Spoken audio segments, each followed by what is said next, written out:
That is the hardest part of that ring. For the hardest part of the ring. Hello, everybody, welcome to the hardest part of the ring. Hello and welcome to episode number 5 of Hardest Part of the Ring, the podcast where 4 friends get together to discuss the wonder of professional wrestling. Today we're here to talk about WWE Hell in a Cell that took place in Detroit on Sunday. But before that, let's say hello to the lucky people who get to talk about it for the next hour or so. I am Adam and I'm joined by Sam. Happy Rusev Day. By John. You alright, guys? And by Brett. Braun! Oh my God. Wow. Great energy, Brett. I've totally clipped my audio there. We'll be all right. Before we get into Hell in a Cell, and there's plenty to talk about, I thought we could have a little catch up because you lucky three, went to Riptide Wrestling in Brighton last Friday. I was away at a stag do, so missed another show. Was it good? It was amazing. It was great. Yeah, really good. Yeah? Awesome. Can you give us a little rundown of who was wrestling and any highlights? The first match, actually, I thought was a great one to kick off the night, which was a five-way with Candy Floss, Session Moth, who's already a Riptide favourite, Cara Noir, who was great, James Castle, and Lion Kid. And it was a typical like five-way match where, you know, loads of action and lots of quick interchanges, and the two like women wrestlers like looked great in there as well. It was a brilliant match. Yeah, You guys went with a friend of ours, didn't you? Who's never, well, isn't really a wrestling fan. What did he think of Session Moth? no, he loved it. He was starting chants Yeah. all night. Yeah, he was putting over those chants. Yeah. Nice. It was a great event. Cara Noir stroked my face, and that was... Yes, They started as they meant to go on the whole night. You Have got you quite watched? a lot of action from wrestlers, I actually. did. did. I did a tag team move with Pete Dunne. I was over the moon with that. yeah. I got spat on by Spike Trevay. That was not quite as nice. And he got his P45. I have his P45. Spike, I'm willing to return that to you, mate. Yeah. It's a really, Sounds eventful. really good event. Yeah, So And this was their, what was it? Their second, their their third. third show. Yeah, and they've been great and getting better. They had an MC, an announcer guy this time, which they didn't have last, and he was great as well. Oh, cool. Magnificent mullet. Yeah, Yeah, the best incredible mullet. So excited as well. And they had an entire fire alarm go off as well, which was fascinating stuff. Yeah, I saw you say that. I was at a stag weekend and the texts were coming through on the WhatsApp group and I was seeing pictures. I saw that the fire alarm went off. But when I saw the picture of you, Sam, with Pete Dunne, who wasn't even listed as, you know, on the card, I was so jealous. I've never mocked out as much as I had that night. I was losing my shit. I couldn't believe it. During his match against Aussie Open, he brought over... Oh God, now I've put myself on the spot because I don't remember the guy's name. One of the members of Aussie Open, Right, and fine. you know, we teamed up and split his fingers. It's top stuff. I think I led that, and he followed my lead. And yeah, I think that he kind of learnt some stuff from me, which was great. Yeah, I'm sure Yeah. he did. It's a new tag team partner, I think. Sam, you know? Yeah, I mean, we're besties now in my head. That's it. is it the bruiserweights now? Oh yes, You have to get a muscle leotard though, Sam. I might get Oh, like I'd love to see you in one of those leotards. You also need to get under 205 pounds, which I know is Yeah, that's probably not I going to mean, happen, is it? that's a big ask. I was thinking about getting like the backside of a bear tattooed on the back of my knee, and I guess the back of my leg, I like that. and then we could like stand together and have like a Lord. little bear on our legs. I hope he doesn't ever listen to this because I'm gonna. Yeah. I think we Yeah. can rest assured of the fact that he's never going to listen to Okay. this. Cool. No. Phew. We'd all be more awkward as well when you had a nip slip.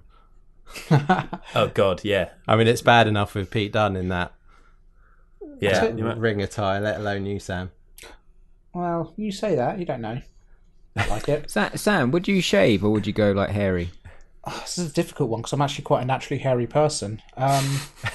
Like that would be a lot of effort on my side, and I think I'd be a heel. I'd be a hairy heel. I'd be the hairy Like heel. Albert. The Yeah. hairy heel. Yeah. Sam the hairy heel. But what a great event, love that hey name. guys? Yeah, let's get away Yeah. from my hairiness. All four of us have tickets for the next event in November. Yes. Which is quite a fast turnaround for them. Looking forward to that, but also looking forward to the four of us going to a show together. I think we should also add the Swords of Essex. It was awesome, like seeing Will Ospreay in action. He climbed over us a few times to do some, silly rubber band stuff. I think it was, but that was pretty cool. It is crazy that he appeared at that show with what's been going on in his life. Yeah. Every time I've watched him on New Japan, I've always thought he's maybe a little bit reserved, a little bit kind of stoic. And what a completely different kind of Will Ospreay was at the live show. Like, life of the party stuff the whole way. It was amazing. Yeah, you don't really get comedy Osprey in New Japan much, do you? But he's actually really, really, really funny. Like, proper, just getting in with the crowd and joking. If something goes wrong, he laughs about it with the rest of the crowd. It's excellent stuff. Yeah, I think you get a lot more of that in these smaller indie shows, though. I think like there's certainly a different vibe and a more sort of family or familiar thing between the guys doing the wrestling and the audience participating. Really good event. Cool. Yeah, really enjoyed it. Yeah, well, definitely one to watch. Obviously, we'll live fairly locally to them, but they do have their last show on demand, don't they? I think you can get that and watch that. And I know their production values are really high when it comes to the video work. So yeah, the trailer looked amazing. Worth checking out. I tell you what, whilst we were there, the lighting they did there was incredible. Really kind of bit different. It's all a great look. artistically lit. You know, it's probably not going to stay around in that venue for long, but it is great getting to experience it in somewhere like that as well. Yeah. Cool. Okay. Well, we will talk about Hell in a Cell shortly. Firstly, I just wanted to say a big thank you to everybody who downloaded and listened to the last episode on No Mercy review. If this is the first time you've listened to the podcast, then do feel free to go back and listen to some of our earlier episodes, particularly episode number 1, which was an introduction to the podcast and to us, and we asked some pretty cool questions and had a really good laugh doing that. So please do go back and have a listen. But I think we should probably talk about Hell in a Cell. Ribcage first across the apron. Hell in a Cell 2017. So I think we need to immediately talk about the fact that only 3 of us have actually watched this. Oh, which one of you didn't watch it?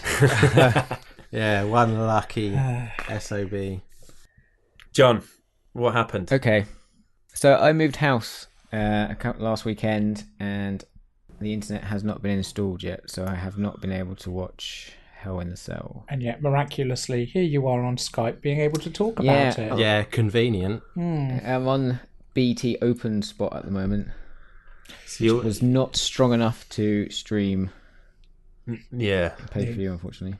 Well, that's okay. So you guys are going to be my eyes. You're going to take me on a journey. I want to feel the sights, the sounds, all John, through your you voices. haven't seen any spoilers for Hell in a Cell. You don't know anything. No, none at all.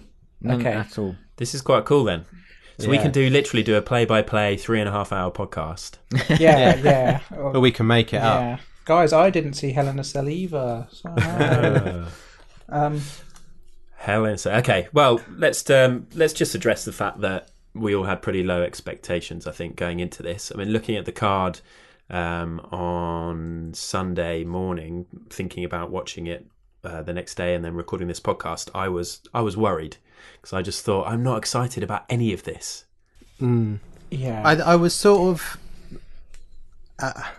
excited is a strong word, But I was sort of looking forward to the New Day versus the Usos because they've been solid recently. I think they were the one match that I thought I was, would be good. They've been really pushing that match as well. Yeah. I thought that was actually it ended up being a very good match. I think my only problem with it is that how many more times are we going to have the Usos versus the New Day? At least 4 or 5. 4 months their rivalry has been spanning, they said. It's been going on for 4 months. But, I mean, there's so much more to complain about than that. And we don't want to spend the whole podcast complaining, obviously. And we will try not to. Shall we limit it? Every person gets 3 complaints. Oh, whoa. Yeah, I like it. 3 complaints a minute? Yeah. I've got a whole section in my notes that would probably just destroy that 3 limit. Yeah. Cool. We'll see how we get on, John. We'll see how we get on. Okay. You're not going to be that negative because you haven't seen it. We'll just make sure we do a shit sandwich on each one. So we'll do a compliment, rip it to shreds, and then finish on a compliment. Finish with a positive, so that lingers in people's minds. Good idea. Moving on to the pre-show, though, I think, well, again, I just didn't watch the pre-show. I'm so sorry. So I watched this match because I want to see Shelton Benjamin's ring return. Oh, right. It was in the pre-show. Yeah. He's already been in the ring, though, isn't he? Has he? Yeah. Oh, okay. There's a Booker T moment there. Oh, God. Yes. I haven't seen him wrestle since he's returned to WWE. This is the first time I watched him, and it was... Well, it kept with the rest of the tone of the show. Man, this is going to be a long show, guys. So, I've got one thing about the pre-show. Actually, I thought Chad Gable has always looked pretty great and did some nice stuff. Great moonsault in there. But I got one main beef with the pre-show. It's an hour long, right? And they have one match. The whole pre-show is about advertising and bigging up the main event. Why do they need to put an advert bigging up the main event in the match? They got they do it every time, and they've got like 50 minutes to do that, and yet they still break up the match with it. I guess kind of it's from an advertising point of view. That's the part people are going to tune in to actually watch on the pre-show. Yeah, because I mean, like you guys obviously fast forward most of it except for the match. Yes. Yeah. So the match, we should probably mention that the match was Chad Gable and Shelton Benjamin versus the Hype Brothers, Hype Bros. Yes. Oh, did we get the turn? Did we get the Hype Bros turn? Did we? I don't think we did actually. No. Break up? No. I read that they had a minor argument, but it didn't really progress their story. A tinsy snafu. Do you remember when he won the Andre Giant battle? Andre the Giant trophy is starting to seem like a bit of a death sentence. Yeah. Okay, well, let's move to the main show. So we started off with the SmackDown Tag Team Championship match, which I was obviously quite happy to see. It kind of makes sense to bookend the whole thing with the 2 Hell in a Cell matches. So we had the New Day, Big E and Xavier Woods on this occasion versus the Usos. Yeah, this was the best match of the night, I think. Do you? Yeah. Yeah, I loved this match. It was a really strong Hell in a Cell match. Reminded me of the Attitude Era, the way they were kind of bringing in the weapons and finding cool ways to use them. Thought it was maybe a little bit strange that in a kind of match that is a little bit athletically demanding, you kept the most athletic person on the outside of the ring, but no flies on who was wrestling for New Day? Woods and Big E. Oh, okay. But I mean, no flies on them. They did amazing. They came up with some really cool, innovative spots that I've never seen before. Loved seeing. I don't know if it was Jimmy or Jey Uso. I decided I just don't keep track of that anymore. I loved seeing one of the Usos get kind of tied up in the corner with the kendo sticks and then have the trombone thrown at him. That was cool. John, they did like a kendo stick jail where one of the Usos was right in the corner, and then they put the sticks through the links of the fence, a sort of pin them in. Yeah, exactly. It was like a plunk. That livened things up for me. I wasn't really feeling it. No, it may have been because it was Monday morning that I was watching it after the big weekend, so I was quite tired and wasn't really that excited about the event. But it was I wasn't really feeling it until that happened, and then I started to appreciate it a bit more. I enjoyed it in as much that like Hell in the Cell is one of those things where, because it's the weapons and it's a bit more of a hardcore type match, they're not the matches I usually love. I usually prefer more wrestling and less hitting with weapons myself. But I mean, for one of those, that it was, as we've said, it was quite innovative and it had more entertaining moments. I think because of the guys that were in it, and they sold everything so well as well. And you know, if there's one thing that's scary in a normal match, it's a Big E suicide dive. Oh my God. And it's like 10 times scarier when he's diving, ramming his own head into a steel cage. Yeah, absolutely. So forgive the stupid question, but how did they get weapons? How big was the cage? Did it They go were always to under the floor, ring. or- Yeah, it went to the floor and they were under the ring. Oh, okay. It was, man, this whole match, like, just every wrestler in it really sold so well to make it seem as if it was an absolute slog. Yeah. Like, the whole build-up of Jimmy and Jay kind of saying this whole, we're going to turn it into a penitentiary, and it was just like, okay, yeah, we'll wait and see. And in my opinion, they delivered. They turned it into a prison beatdown. It was absolutely brutal with the kind of the handcuffing and just kind of laying into Xavier Woods with the kendo sticks. I mean, Alexa Bliss and Bayley could learn so much on how to use kendo sticks, like from the Usos. I thought, like, overall though, and I can see why they do it because of TV and because of like length of show and everything, but like after watching King of Pro Wrestling on New Japan as well, there's something like WWE do a funny order of matches and they put some really big matches at the beginning, so there's no build up to the show. You know, like there's no like smaller, quicker finish matches to get you into it, and then as the matches progress they get more intense, and at the end you're like feeling really like pumped for it, whereas it just seems to keep it flat, you know, because there's no, it's all like one pace, it feels. Yeah, I think that's very true of WWE. Did anyone else notice halfway through the match Jay managed to put his hair up into a very neat and tidy bun? No. No, just me. Cool. Very you really missed out, John. So who went over? Oh, the Usos. The Usos. Yeah. Usos won. Yeah, They won the belts again, so it's flip-flop back to them. Building up the chances the New Day can win the belt. Yeah, it's... I mean, it is a shame that the belts keep moving back and forth, but when you've got two such good teams, I guess you can't just have one of them dominating. They need more teams in that division. Yeah. Yeah, they've got no one, have they, really? Well, it looks like there might be another one on the horizon. You'll have to find out at the end of the podcast, John. Ooh. Interesting tease.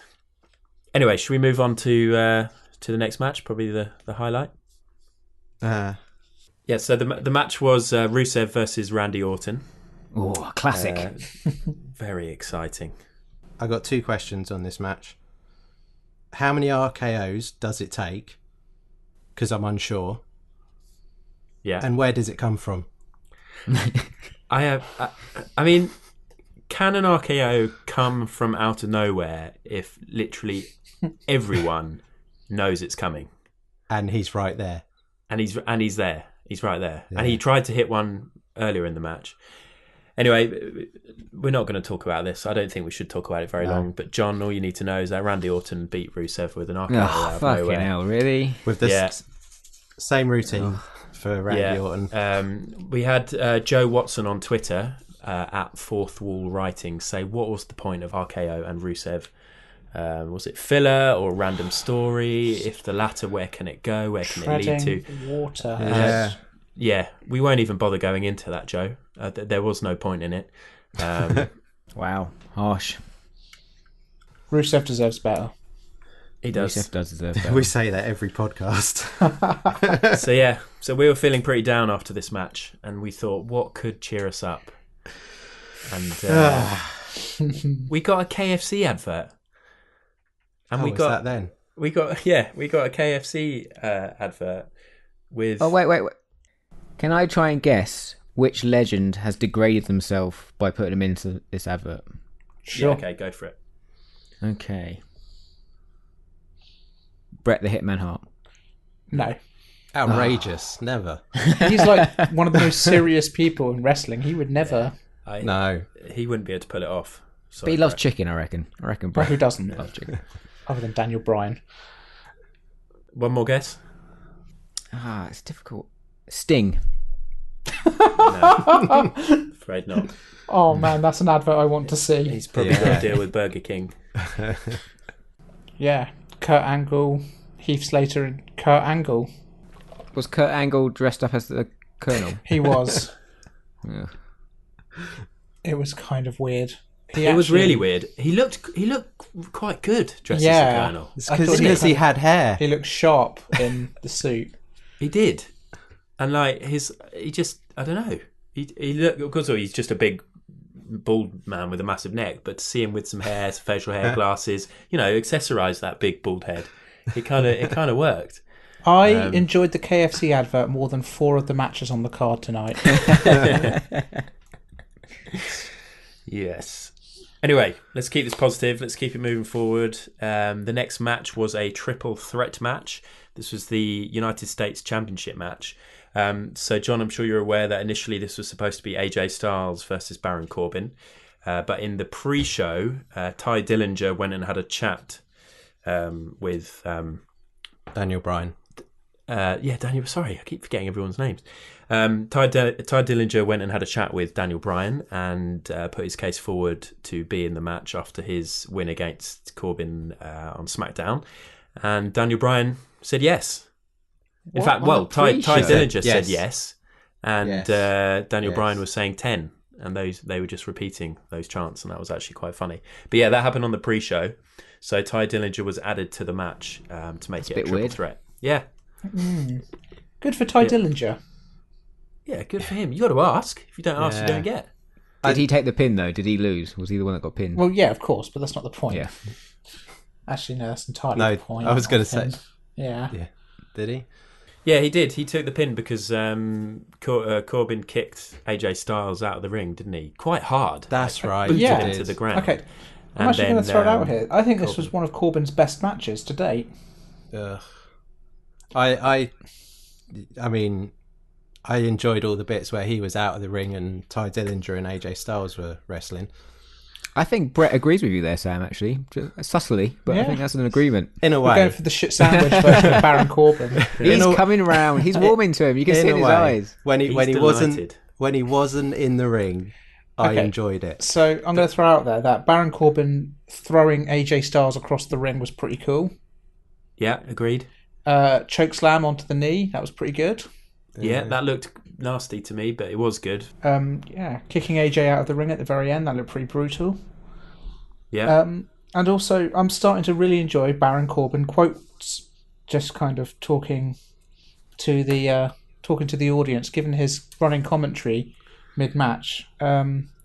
This week, this pay-per-view, he came out with, "You should have stayed at home. That's where it's safe," which is lovely. That was funny. Yeah. I mean, he's not wrong, is he, really? I mean, I don't know. I don't know how safe Ty Dillinger's home is. But, yeah, he says it with a kind of Napoleon Dynamite-esque conviction. So I think he's becoming a podcast favourite. I think Baron Corbin is just... When we eventually get our website up, I reckon we should just get Brett to illustrate a nice big picture of Baron Corbin wait for in the the next background. Baron Corbin art. Stop trolling me. Brett, Baron Corbin is the United States champion. Oh, why? Do you know, this is going to lead on to the next match, right? But it felt like last year they had some match of the year matches with like AJ Styles as a great champ. Charlotte was being a top champ as well. And now we've got Baron Corbin as US champ. Like, it's been a long time coming, hasn't it, though? And currently Jinder Mahal as like, it's just, what are they doing? It's Vince is definitely back and prodding those writers for who should... Back in full effect. So, Brett, where's the compliment going to come with this? Yeah, you finished this shit sandwich. The compliment is that I didn't swear. Did I? I may have swore. You're going back on your compliment. There's a lot more colourful language on my notes here. I say, you know what? Baron Corbin, he's been on the main roster for a little while now. He's always been kind of teased as like, oh, we're going to push him. They gave him the Andre the Giant Memorial Battle Royale trophy win. And they gave him the Money in the Bank, and they've done kind of nothing with either of those. They've kind of always had him just about like on the edges. And I think kind of, you know what, now is maybe a good time to give him that secondary title run, see how he kind of handles it, see how he gets on with it. I mean, AJ doesn't need the US title. AJ should be fucking fighting Jinder Mahal and jobbing to him. But No, AJ should not be fighting Jinder Mahal. Yeah, he should be nowhere near Jinder. But I mean, no one should be near reverse. Jinder, but yeah. someone's got to take it off. I just think they should be having their top talent in positions where they can have great matches at pay-per-views.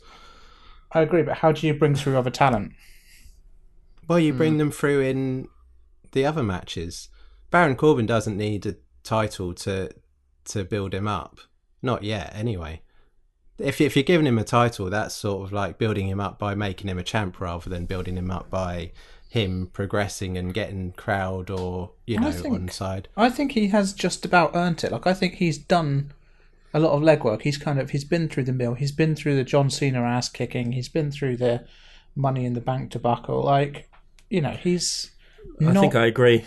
Yeah, he's but kind of not been given that opportunity has Sami Zayn not been through like far more of those? You're playing the Sami Zayn card on me. Worms. Come on. We'll be here all night. Yeah, shush. We'll get to that. Yeah, I'm just saying there's I think overall in the roster there's talent and people that have been plugging away at it longer. I know what you mean. Your time talking about Corbin is over now. Yeah, forever.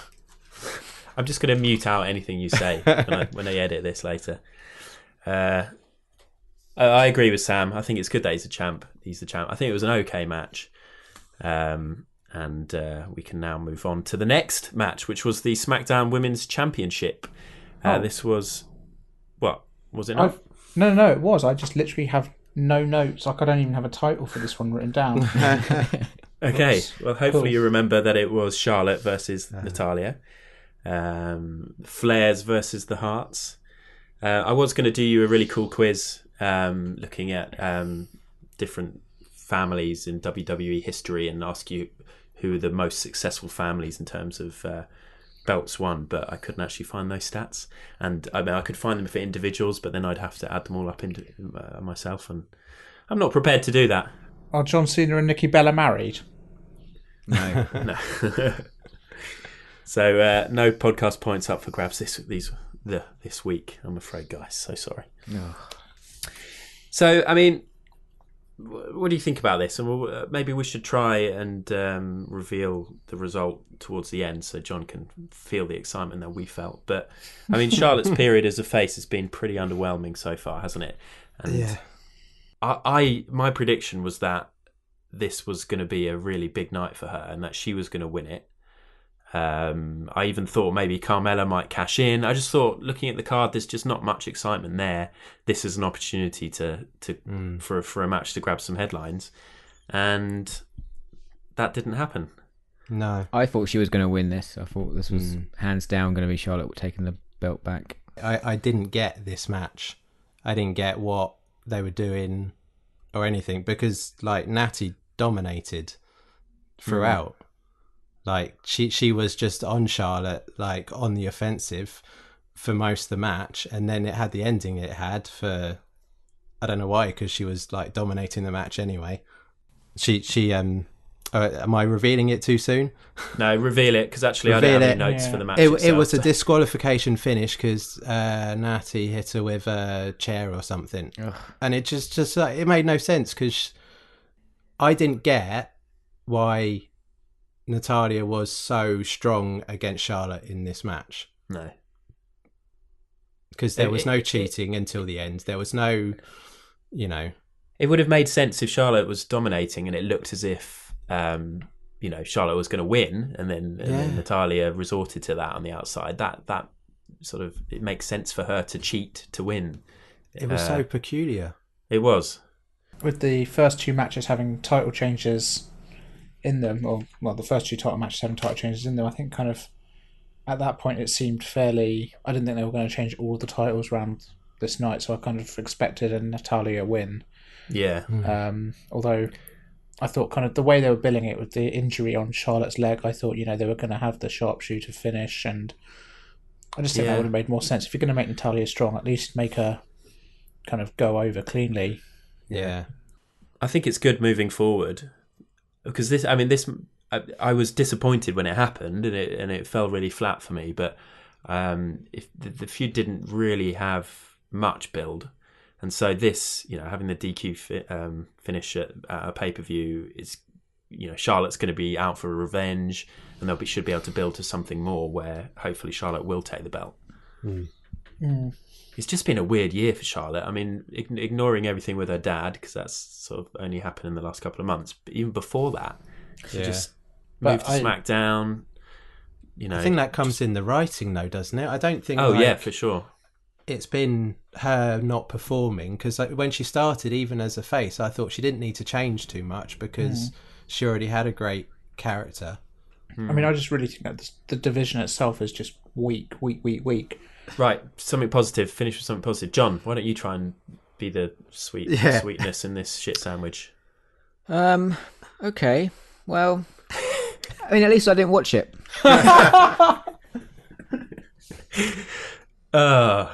Perfect. We're just going to repeat that for every match. Great ring gear from Charlotte. Yeah, great ring gear. Good shout, Sam. Great ring gear, great entrance. Actually, both of them have good ring gear. I like Natalia's as well. Yeah, I'm not so keen on hers. Anyway. Yeah, I'm not a big fan of Natalia. So we're feeling pretty low again, and we needed pepping up, and I think that happened with the return of Fashion Files. Did you guys enjoy that? I think you've really got to be in the right mood to enjoy the Fashion Files. Did you not enjoy it, Sam? Yeah, it was really funny. It was funny. It was. I like kind of the 80s opening. I like the way they're using the Ascension. And then part of me thinks, you've had the Usos and New Day feuding for 4 months, and basically no other tag team has been on the radar. And part of this is because you've got 2 of your tag teams doing these weird, I don't know, just like vignettes. Like, maybe actually build a division. I mean, SmackDown is a bit of a mess at the moment, guys. I hate to bring this to you. There's so much. There is so much talent there, though, which is, I think, what's most frustrating about it. That it needn't be a mess. So, what were Fashion Files parodying this time? I don't know. There was a briefcase, and I missed what was in the briefcase. Oh, it was a parody of. It's leading up to a parody of Pulp Fiction. Okay. Oh God! So it's not finished. I thought we were going to finish at Hell in a Cell. No. It's like season 2 of Fashion Files now. Yeah, they're sort of starting again. There was some funny bits on the board behind them. There's. Yeah, just if that's the best part of Fashion Files is like a picture of Cesaro. Yeah, there's real problems. There was Kevin Owen with a sign saying allergic to sleeves. I thought that was quite funny. Yeah, that is quite funny. And then there was a picture of Raven, and that's so Raven. But I guess you'd have to know the TV show to find that one funny.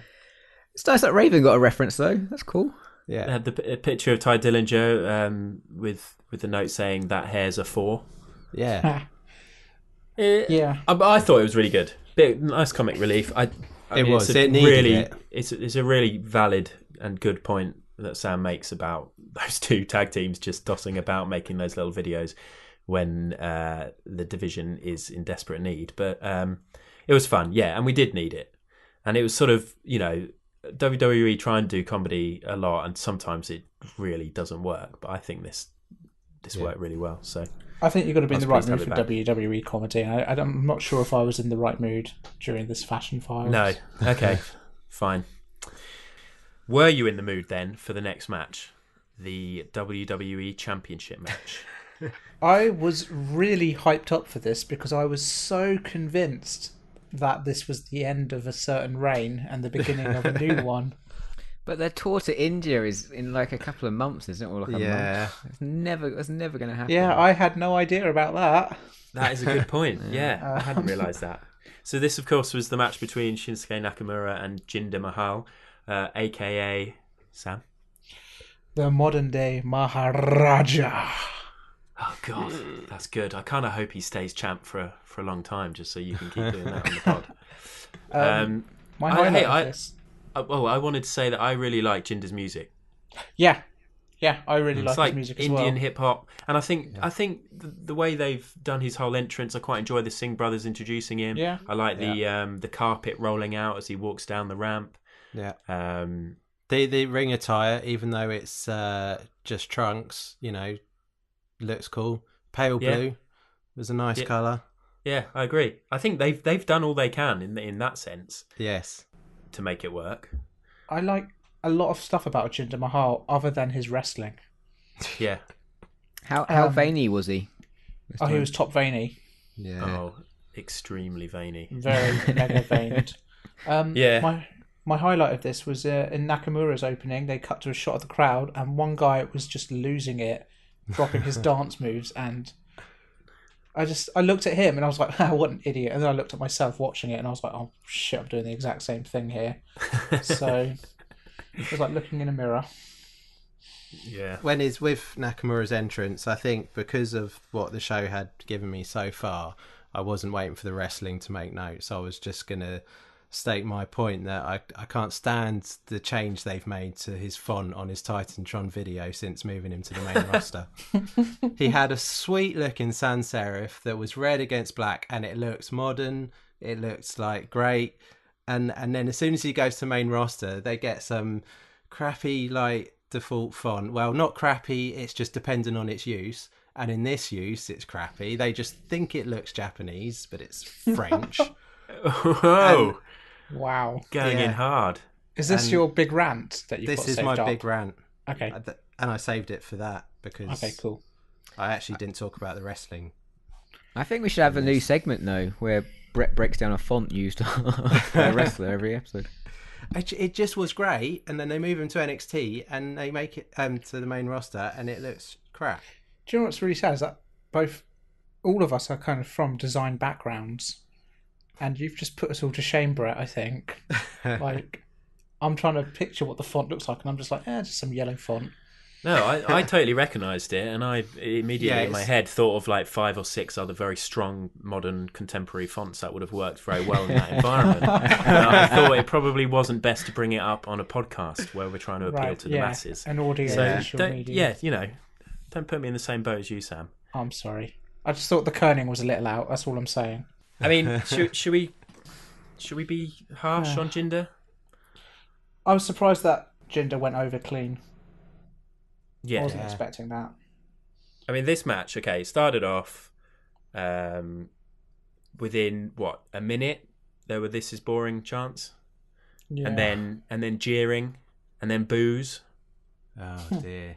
And it wasn't until, I think, Jinder did the suplex from the outside that the match actually started to gain some momentum. And the fans sort of got off their backs a little bit, and then they actually seemed to get quite back into it, I thought, and the pace improved, and I thought the match improved. I didn't think it was a shit show.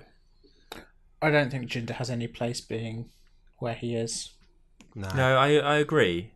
I'm kind of shocked that he's not on NXT, to be honest. I don't know about NXT, but he should be like a low card enhancement talent, really, isn't he? Is he the worst WWE champ of all time?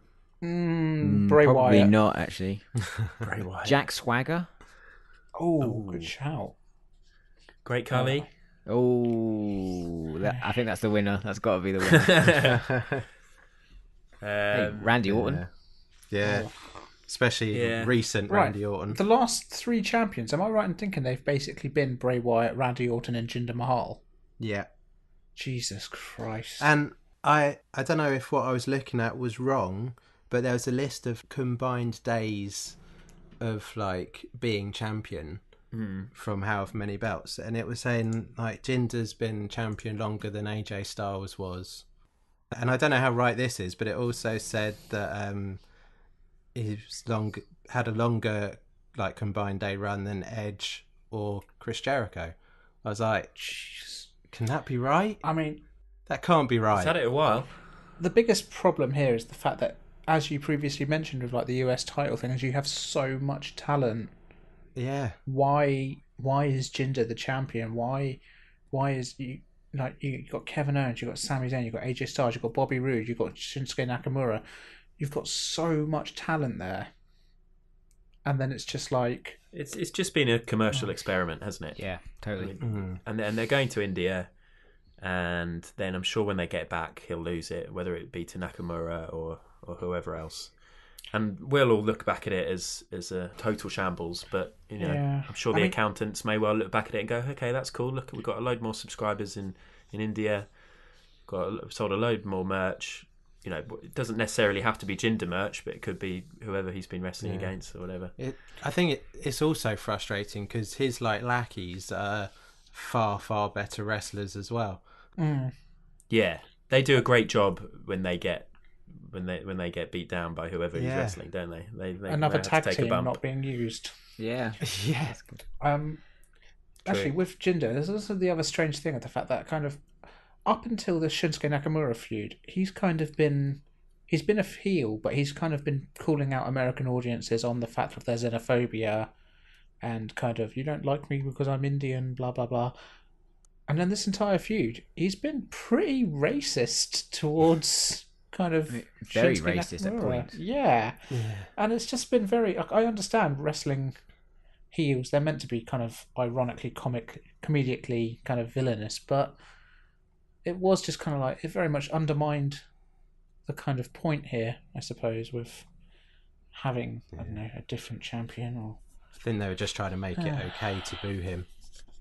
Yeah, I think, that's definitely what we're trying to do, but it came across all wrong. I understand that heels need to get heat, but you can do it in other ways without being racist.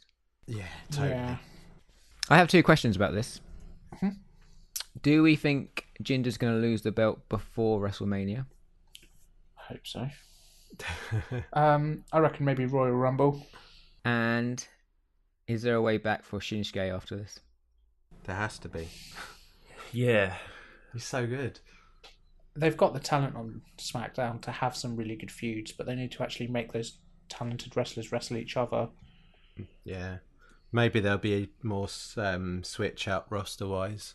I mean, the problem we've got, of course, is that we're recording this a couple of hours before SmackDown. So by the time this goes out, we might get a better idea of some of the feuds that they're going to be moving forward with and what's going to happen. So we shall see. I bet we get Randy Orton back in the title picture.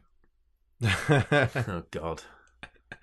I kind of just wish that I don't want him to get a horrendous injury. Okay, I don't wish that on anyone, but I know that he's been a bit disillusioned recently, hasn't he? You see some of the comments that he's made online about the indie scene and the fact that he doesn't like being a face and stuff. I just want him to get annoyed enough to maybe just leave for a bit, but we shall see. Do you also on the comments on the indie stuff, like him and sometimes WWE, like they have a go at the Young Bucks saying they just do like big spots and they don't put on great matches, but actually watching this pay-per-view, like there weren't great matches, but there were some great spots. Yeah, this is like a whole load of hypocrisy coming from them. Yeah. Positive. Positive. Kevin Owens after this match. There was a Kevin Owens promo which was brilliant. It was a real masterclass, wasn't it? He grabbed the mic off. Who was it? Was it Dasha Charlie? Fuentes? Ah, okay. I think. Said that he didn't even need her questions, and then just went off on one, which really helped towards me getting pumped up for the final match. He's so good on the mic. Before that, he is. Before we got on to the main event, we had another totally randomly placed, uninspiring singles match. The toilet break match. Mr. Entrance and Mr. No Entrance. Bobby Roode versus Dolph Ziggler. Do we think, just quickly, like Dolph Ziggler had no entrance, John. Like he came out, like his music started, but then it stopped very quickly, and there was no video, there was no music, and he walked out like in a sort of black outfit, purposefully with it all signed. But he still had loads of graphics all over his gear. Yeah, I think it should have been like no graphics. It should have just been like Loads of black. graphics. I was distracted by them trying to read what they were saying. Yeah, well, the relevance they had to him and his character. I was doing the same. But Poor Dolph Ziggler. Poor Dolph Ziggler. yeah. He is actually an incredibly talented wrestler. Yeah. He's a very good wrestler. He's very good on the mic. Real safe pair of hands. And I think he's kind of always used as that same kind of, welcome to the main roster. I'll be your first kind of like bitch. Just always getting squashed. And he did the same thing for Shinsuke last year when he came up. Yeah, Was he that did. last year? Maybe not that long ago. Backlash, wasn't it? I don't know. Do you know what we should do? Is at some point we should just a whole separate podcast where we reset the SmackDown roster and we just start all the feuds again. And I know that's easy for us to do and us to say, and WWE can't really do that. But that would be quite fun because there is so much talent there. Yeah. Yeah. I mean, as we've said, he's had a real kind of fall from grace after the kind of the actual brand split, because he started off as the number one contender to Dean Ambrose's title at the time, and he's kind of gone from that to just, I don't know, making up the numbers almost. He's like the last kid picked in football. This time last year, he was in that amazing feud with The Miz, I think, wasn't he? Yeah, he was. Yeah. The career versus the title. Yeah, that was some of the Dolph Ziggler's best work I've probably ever seen, actually. I think Dolph Ziggler is a really good wrestler when he's given the platform to do it. Like, I think he could be Shawn Michaels-esque, but I think he's just constantly, I don't know, thrown under the bus. So, John, I'm sure you're desperate to know who actually won. Bobby Roode won after pretty fun sort of back-to-back roll-ups. They were taking in turns to roll each other up into the corner. So nervous that we were going to get a full moon. Like, Yeah. they were getting closer and closer to it, and I thought, oh my nervous. You say whose nervous. ass do I want to stare at less? Like, You were excited. a little bit. Yeah, so there were the roll-ups. Roode got the victory, and then Dolph immediately jumped up and hit the zigzag after the bell, which was nice, classic heel thing to do. Yeah. Let's move on. We've talked about them and that much enough, I think. The main event was up next. The Hell in a Cell match between Kevin Owens and Shane McMahon. The slice of bread under all the shit. Yeah. The video package was great, and I think it showed just how good this feud has been and how sort of slowly they built it up at the beginning. All the stuff with Vince, really good. And I after sitting through quite a lot of dross, I felt totally pumped for this. I was really, really up for it. You knew, I mean, I know that a couple, Brett, Sam in a minute will probably complain that it was fairly predictable, and we kind of knew the spots that Shane was going to pull off, and I'm sure John now could probably list a few of them, and we'll see if he's right. But I was excited. I just want to say, a nearly 50-year-old man does a shooting star press. That is incredible. Shane McMahon did a shooting star press. Yeah, I've actually did. got some positives on my notes here for Shane as well. I've got loads of positives for this match. Yeah. But John, what do you reckon, John? If you had to list the kind of spots that you thought might happen in this match, Off the cage onto a table. Off the cage onto a table, correct. Coast to coast. Yeah, Correct. Did he get the bin out for coast to coast? Yeah, correct. Those little flimsy bins they use, little aluminium bins. First of all, what's something I noticed, and this is totally irrelevant, but I'm going to mention it anyway. Kevin Owens, 2 of the largest nostrils in sports entertainment. huge. I reckon I could fit my fist on one of them. I think so. I think you could probably pick him up and do some sort of weird, like, choke nose slam. Noseplex. Noseplex. Shane McMahon's kids obviously haven't had their lesson in kayfabe. Notice when Owens was aiming loads of abuse at them, they were just laughing and smiling. I think that just comes from being Vince McMahon's grandkids. I think they're just used to being kind of having abuse held at them. Just, you're not 6 foot tall, you're not 300 pounds, you're nothing. Yeah. The match itself, I thought it had a great start. Obviously, Shane O'Mac looked completely exhausted after the first exchange. Yeah. I'm not sure if he's really good at selling or if he is just knackered and hurt. He must be good at selling because, like, my good points about Shane in this match was like, so we've spoken about Baron Corbin and Jinder Mahal, right? Yeah. The moveset that Shane put together in this match, like, as Sam said, he did a shooting star. He has his coast to coast. He transitioned into an armbar. He spinned he into did a DDT. Yeah, that was good. Yeah, he did a Russian side sweep, power slam, suplex. Half of these were on top of the cage, of the cell. It was just like although it did have lots of long gaps between each move, and there was like quite a build up to everything. He did put quite a bit together for, again, nearly 50 years old. Yeah, I put some of them to shame. Totally. I was really impressed. I even thought all of his sort of boxing MMA type stuff, even though he's not hitting hard.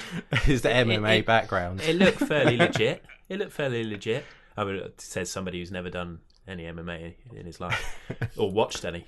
So what am I talking about? But I think it looked good. He's very good, Shane McMahon. He really is. It's a shame he wrestles as little as he does, but of course he can't wrestle week in, week out. I don't remember him being this good back in the day, though. No, me either. But I think back in the day, he was just part of the furniture. Like, you kind of, back in the Attitude Era, every wrestler was a bit like that. Every wrestler was trying to turn it up to 11 all the time. Yeah, and now kind of Shane McMahon brings the nostalgia to wrestling that a lot of Attitude fans miss.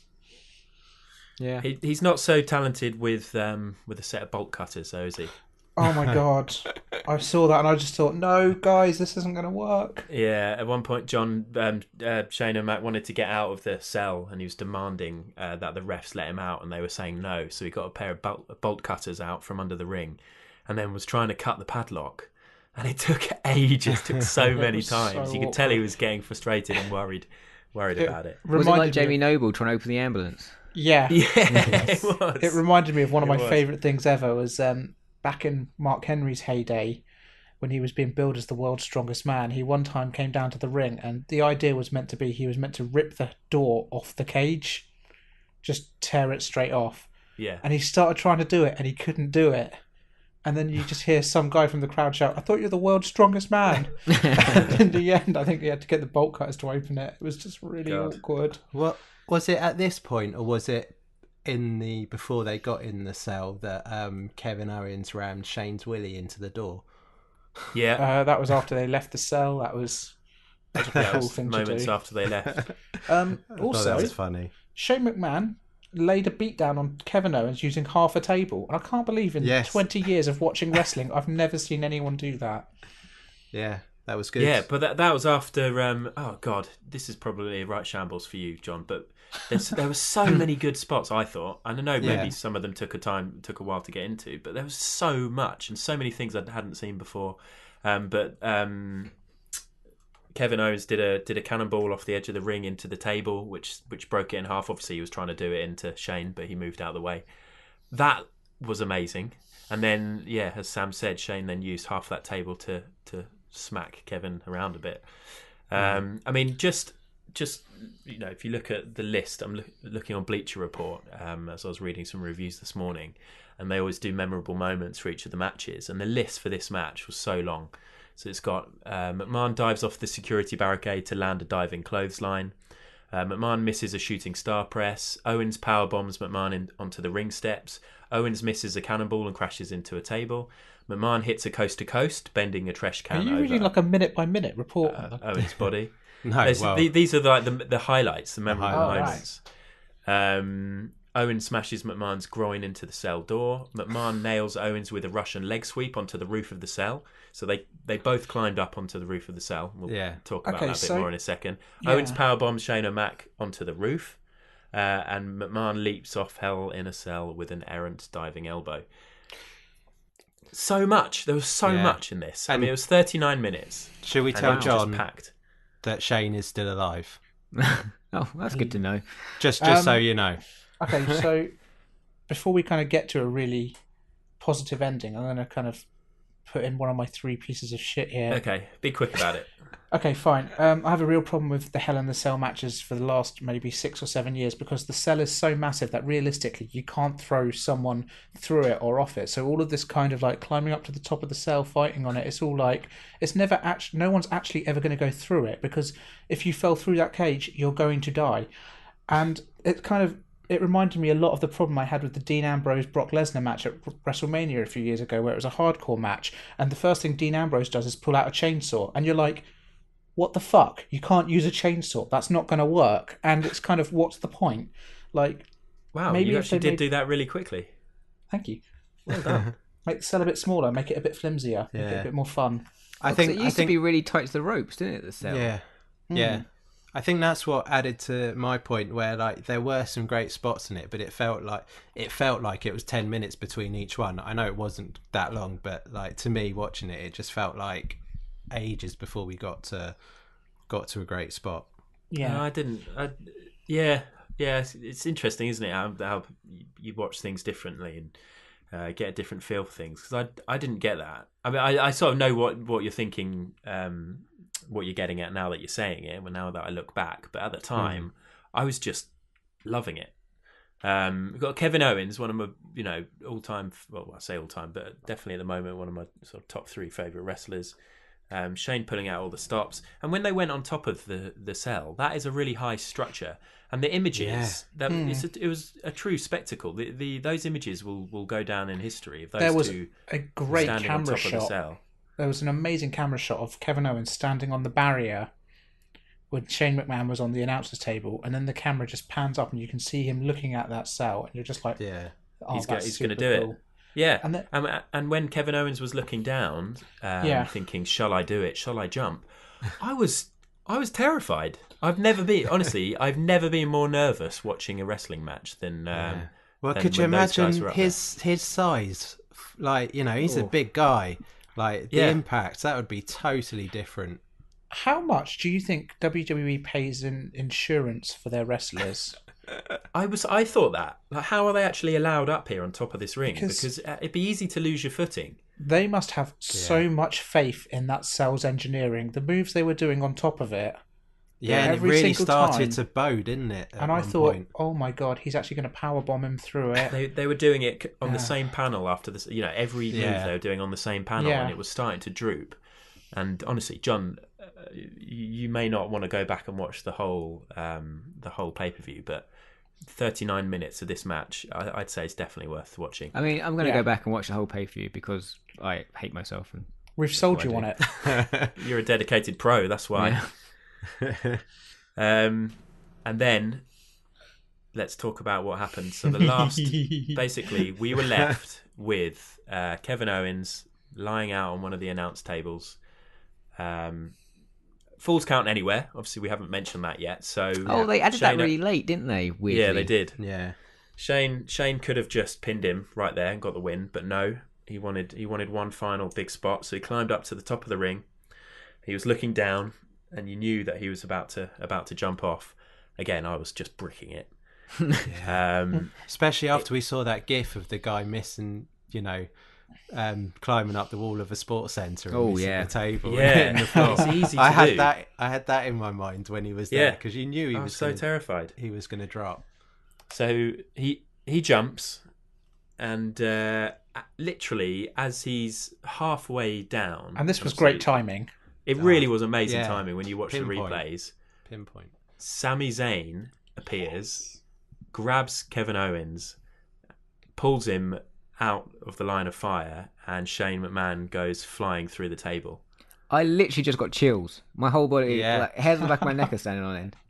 That's how I felt. Yeah, same goes. It was. I was in awe. My jaw dropped was to the ground. A really good ending. Yeah, I just thought it was just great. And I mean, to be honest with you, when that thing with Sami Zayn happened, I thought of you, Sam. I thought you're going to be popping for that. We've got a potential Sami Zayn heel turn.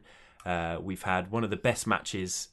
I mean, I do go over the top sometimes. I get really positive and get excitable, but I just thought, fucking yes, this is why I watch WWE. This is one of the best matches I've seen this year in terms of drama and big spots and edge of your seat excitement, and I loved it. And then to have that extra element at the end of a potential Sami heel turn was great.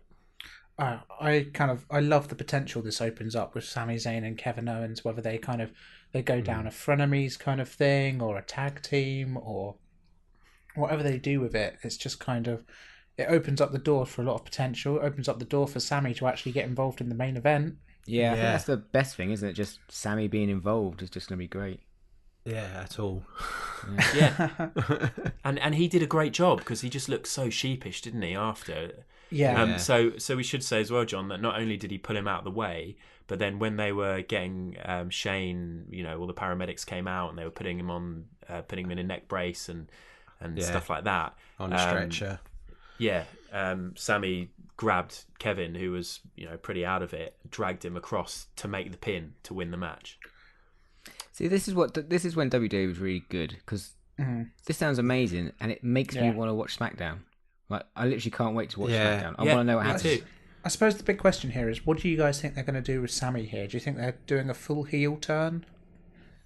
I don't think they are. I've got a couple of questions here. The Josh and Stu podcast on Twitter say, what do you think was going on inside Sami Zayn's head? And then we've got Dom Richards, who has said, it's an interesting opinion.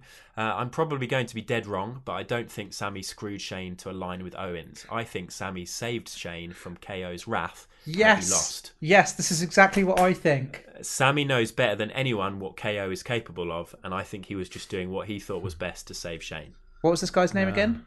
Dom Richards. I want to high five Dom Richards because I completely agree. I think that's exactly what's happening.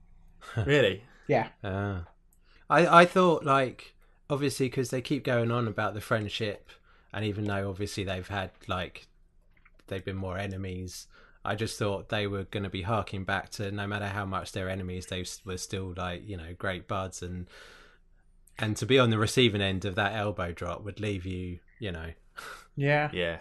So that's what I thought. I didn't necessarily think that they would be, best pals and aligning together straight after. I just thought, Sami Zayn's just too good a guy. I just think whatever they do with this, they're kind of onto a winner here. They're either going to basically start off a feud that will end up with Sami Zayn versus Kevin Owens, which they say fight forever. This is the one feud I happily would watch forever. At WrestleMania? Oh, God, I hope if so. only. But you know what? If they make a tag team, I'm fine with that too. I would love to see those guys kicking ass and tag That'd be a division. bit weird, though, wouldn't it? I think The only problem with that is that they're doing a lot of that at the moment with the whole the bar, Yeah. and now obviously we saw on Raw last night that the Shield are officially back together. You've just got all these random people, Sure. well, not random, but people joining up to be tag teams. Or, Throw in Shelton Benjamin in with Chad Gable for American Alpha 2.0. yeah, Yeah. but I mean, it's exciting, and it is WWE at its best, like we said. Yeah, absolutely. And I'm just so happy to see Sami in that main event. Yeah, exactly. So I saw on WWE.com they put out a statement on Shane saying a preliminary report has determined that Shane may be dealing with multiple injuries, including neck trauma, fractured ribs, and a dislocated shoulder. Obviously, that could be part of the storyline, but there were reports But going it around also that could he be is true. Is he suffering from deja vu? The amount of times he jumps off cages through tables. Can this be the last? the last. The last One time that he does. Shane tries to kill himself. Well, I guess it depends whether or not he has actually got all those injuries. Heel Nick Payne on Twitter said, "Why didn't Shane have safety bags like he did at WrestleMania 32? Apparently, think he's they hurt did. quite bad." Well, it looked as if they had a load of padding underneath the top of the table, didn't they? Yeah, I think they did. I think this Yeah, time they they put like a probably little did. curtain in front of it so that you couldn't see the safety mat. But I'm pretty sure they're not going to have him jump off through a table and Yeah. not have a safety mat under it. I thought it did seem to bounce slightly. I mean, think he it's hit the corner of still the amazing. table, though. I think that may have been Yeah. where the He sort of questionable... hit the corner and then sort of slid to the back rather than solely on it, didn't he? Yeah. Yeah. I mean, it was cool. So there we go. And I just think from low expectations. Obviously, the first Hell in a Cell match was good, but the rest of the match is pretty poor, pretty boring. This was amazing. I mean, it's gone straight onto my match of the year shortlist. Oh, really? Yeah. Wow. Well, why not? I just listed everything that happened in it, and then Sami Zayn pops up at the end. Yeah. How many matches have you got on that list so far, Adam? It's not enough. I've got about 7. Okay. I rewatched Tyler Bate versus Pete Dunne a few days ago.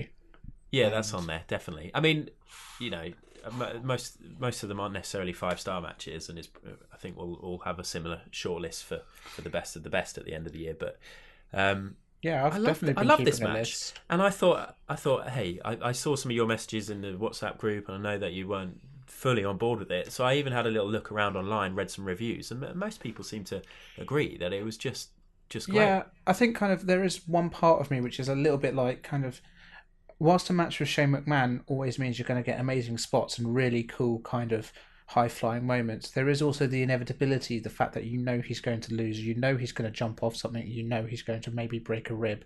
And it's similar to the Roman Reigns, Brock Lesnar kind of, if you know what's going to happen, is it really as exciting? Yeah, I think it's the journey, isn't it? That story they tell within the ring. I think that can still be exciting. Yeah, totally. I think WWE tells too much story outside of the ring and not enough in the matches. Yeah, 100% on that one. I mean, they rely solely on that to tell stories. And they don't need to. No. Well, it's all about balance. We've got a nice balance of opinions, it seems. Overall, D+? We haven't really decided on a rating system, have we? We probably need to come up with one. I mean, I'm happy with the traditional letters. Traditional lettuce? I'd give it 3 iceberg lettuces out of 4. Dad jokes. That's the only dad on the podcast I'm allowed to make dad jokes. Okay, it's my forte. The only dad that we know of, that is. The worst part is you're going to edit in laughing. Yeah, shall I put in a load of comments? Yeah, it's a weird pay-per-view because it was mostly rubbish, but it had some of the greatest moments for me that I've seen this year in terms of spots and things. So I think kind of the problem is just how quick this pay-per-view has come off the back of the previous one. It feels like I haven't had enough time to really invest myself into another pay-per-view. I mean, this could have been SummerSlam or WrestleMania, and I still feel like I would have been a bit burnt out and less interested. Yeah, they're coming thick and fast. We've got tables, ladders and chairs in less than 2 weeks as well. And that's going to be a barnstormer. I did a poll on Twitter saying, did you enjoy WWE Hell in a Cell 2017? 54% said yes, it was great. Wow. 46% said meh, it was average. 0% said no, it was awful. And I think, I mean, it's one of those, if it's just those 3 answers available, it's quite a tough one because basically it was awful apart from pretty much the 2 Hell in a Cell matches, which were great. This is always the thing with wrestling, is that it always feels like the same thing where you watch it, you feel a little bit disappointed. Everyone says, oh, this is awful. WWE don't know what they're doing. This is crap. I'm never going to watch again. All right, guys, see you next week. Yeah. And then everyone just watches again. Yeah, you're right. Feels like you just recapped this episode. Yeah.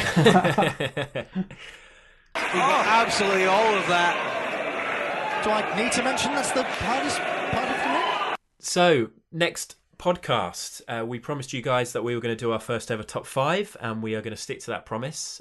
Even though we do have tables, ladders and chairs just around the corner, we're going to try and fit in our top 5 wrestlers ring attire over the next week or so, if we can. We're each going to bring our favourites to the table before deciding the definitive hardest part of the ring top 5. So as I said in the last pod, please do suggest your favourites on Twitter or Facebook or Instagram. God. Naked Midian. Who brought that one back into the party? Naked Midian. That was heel Nick Payne on Twitter. Thank you, heel Nick Payne, for reminding us all of Naked Midian. He'll get a mensch for sure. Oh dear. I think it's now time to let Sam do his thing. In the last couple of podcasts, both Brett and John have attempted to read out the social media and email information without screwing it up and failed. So, Sam, it's your big moment. Can you do it? Yes, I can't read my handwriting. No, you can find us on Twitter, Instagram and Facebook at hardestpartpod. You can email us at hardestpartofthering@gmail.com, or you can just visit our website at hardestpartofthering.com, where eventually we will have it up running and probably with some kind of comment section. Maybe. Or maybe not. Maybe not. No. Probably I've best if we oversold don't. it. Yeah, we'll get that website sorted probably in the new year. We're just so busy bloody watching pay-per-views. Yeah, I can't believe and that you've talking ever about had to them. say the sentence, "I'm so busy watching wrestling." I know. How does that one go over with the wife? Oh, she knows. She knows it's all part of a master plan to reach the peak of wrestling media.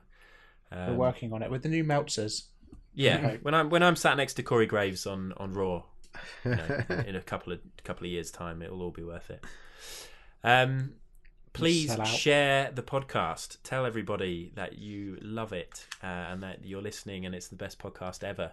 And thank you for the contact so far. Yeah. Thank you for the what? The Contact. Yeah. Thank you for all the comments and stuff we've had. It's been really good. Oh, okay, yeah, that makes sense. Yeah, Yes, no, thanks for all your feedback. I'm jumping to- on.